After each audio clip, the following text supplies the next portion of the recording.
saya juga udah tegur bahwa ya baik-baik jangan bersikap seperti itu gitu, dengan siapapun. Saya selalu tekankan kepada karyawan saya untuk selalu jaga sikap lah dengan siapapun tanpa pandang ke siapa orangnya gitu. Di samping itu, walaupun saya di sini bela asisten saya di sini setelah saya tahu ceritanya kronologisnya, saya bisa bilang bahwa ya itu respon sebagai bentuk tanggung jawab asisten saya, makanya dia langsung respon balik seperti itu. Tapi gini, saya juga kita sadar bahwa apa yang terjadi semua kesalahpahaman segala macam. Jadi saya mau beli asisten saya juga, saya minta maaf lah kalau ada hal-hal yang tidak baik lah kemarin gitu. Cuma kedepannya saya berharap semoga jangan ada lagi sisi paham seperti itu, saling mengerti aja, saling menghargai lah ya. Kayak beritanya sempat viral nih bang, tanggapan abang sendiri gimana bang? Iya, jadi tadi malam ketika saya tahu berita itu, saya nggak tahu orangnya siapa, saya nggak tahu orangnya siapa. Begitu naik beritanya, saya lihat, oh ya, ternyata memang itu dari salah satu portal media yang memang sering memojokkan berita Leslar, sering memberi berita yang tidak berimbang gitu pada Leslar. Nah, begitu saya lihat, oh ya, saya sudah tahu. Ya, dan saya cukup tahu lah, karena kalian juga punya kode etik kan gitu. Selalu menyajikan berita yang sesuai fakta, aktual dan berimbang. Bang, satu lagi dong terkait kucing kemarin yang dibatikin, dikasih baju batik, gimana sih bang? Lu kok bisa kepikiran gitu bang? Ya, karena kucing saya anggap sebagai keluarga saya sendiri gitu, si Aruto. Jadi ketika kita mau acara kemarin, saya tanya sama desainernya, Pak Renzi, ada bahan nggak untuk kucing saya sedikit? Waduh, masih banyak kalau lebih. Yaudah, jahitin dong buat kucing saya gitu. Akhirnya saya inisiatif buat ngerjain untuk kucing saya, dan ya kira seperti yang kalian lihat, ada seekor kucing di sebuah lamaran. Jarang kan, langka kan? Iya. Terakhir bang, ada ini nggak sih bang, keinginan cepat jadi orang tua dan punya keturunan? Iya. Anak itu kan amanah, rezeki. Ya kalau memang dikasih cepat, ya kita nggak mungkin tolak dong. Kita akan berusaha bagaimana menjaga amanah itu sepenuhnya.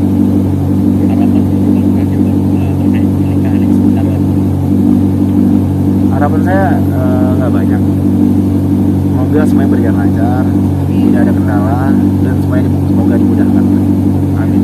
Bro, kan satu lagi di dunia entertain itu gimana sih bang? Iya, itu berarti memang udah jadi jalan takdirnya, udah jadi qadarullah-nya berarti kan. Karena saya yang tadi hampir kerja di Jepang, saya yang tadi yang kerja di pemain bola, ternyata alhamdulillah ini jalan saya sebagai entertainer atau sebagai apapun itu.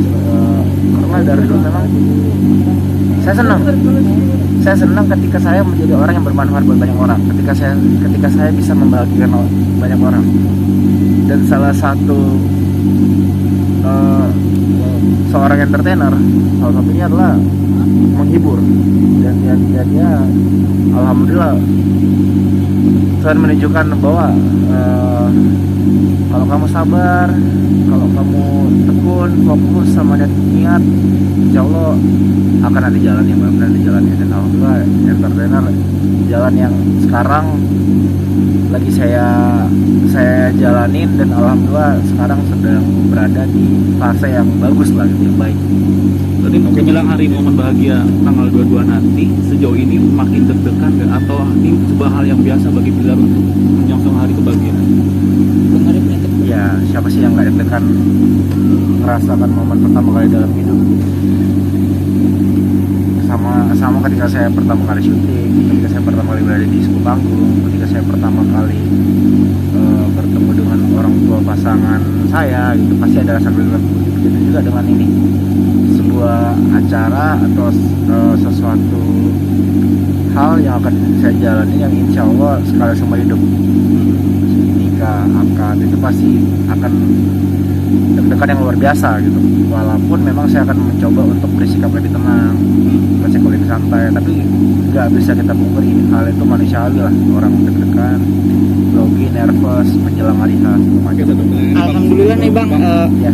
satu langkah udah terlewatin kan, alhamdulillah tinggal satu lagi. Ya. Nah menjelang itu ada nggak sih Bang kayak perdebatan untuk kayak Dede sama Abang, aku mau yang ini nih, aku mau yang ini, pilih-pilih baju atau apa gitu? Ya itu hal biasa lah, kita beda keinginan, beda konsep, beda climate juga kan ya. Iya. Ada rasa Ya, ya beda pendapat sih, pendapat itu wajar.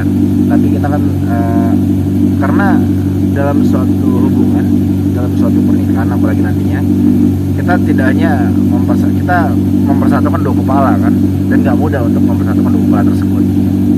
Oh iya, itu dalam banget. Itu di awal di masa saya merasa bahwa mungkin jalan sebagai entertainer bukan jalan hidup saya. Jadi saya saat itu merasa bahwa ya saya nggak bisa hanya mengandalkan satu pintu. Saya harus saya yakin bahwa ketika satu pintu tertutup akan ada pintu-pintu lainnya. Jadi ketika saya ngerasa bahwa di entertain nama gue segini-segini aja gitu, lalu sampai pada akhirnya saya diskusi dengan kakak saya yang kebetulan tinggal di Jepang.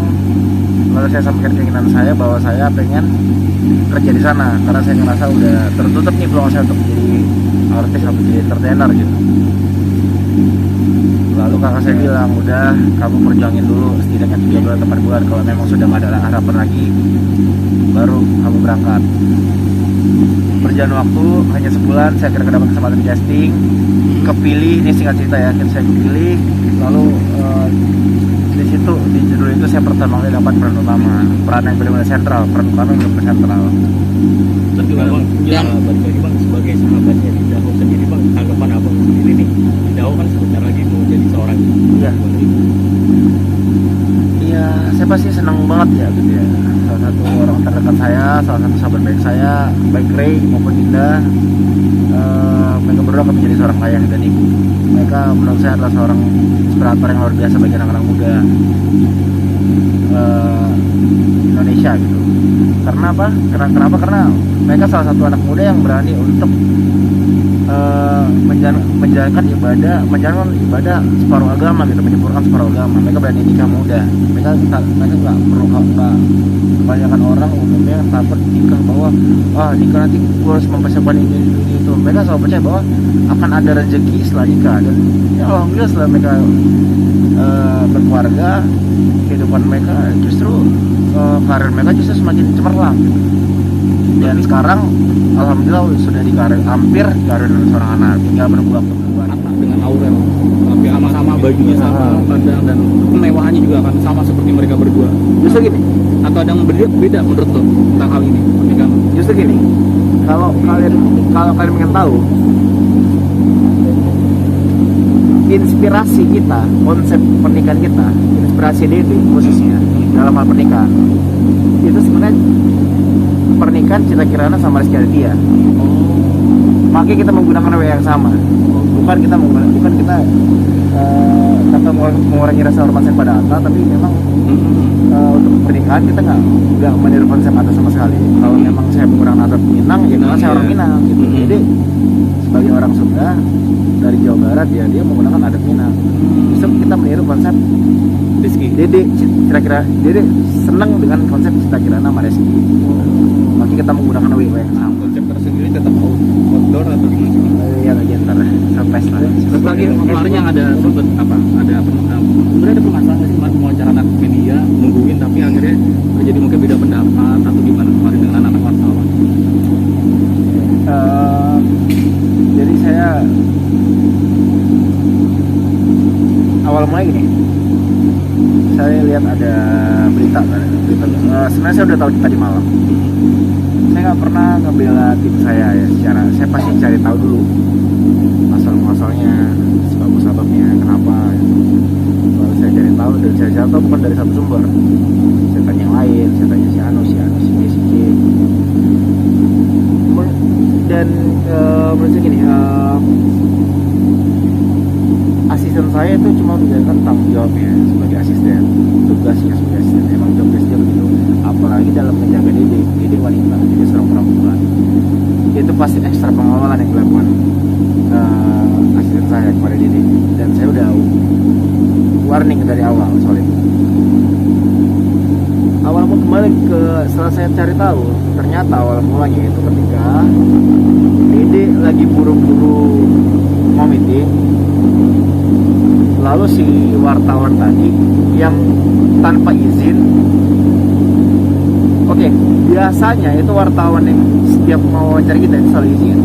Kali ini yang sebelumnya orang itu tidak, oke, itu nggak masalah, karena bagi saya ketika saya pribadi ketika saya lagi bisa saya ngeladenin, ketika saya lagi nggak buru-buru, ya saya pasti lain dong diwawancara. Saya masih mau diwawancara.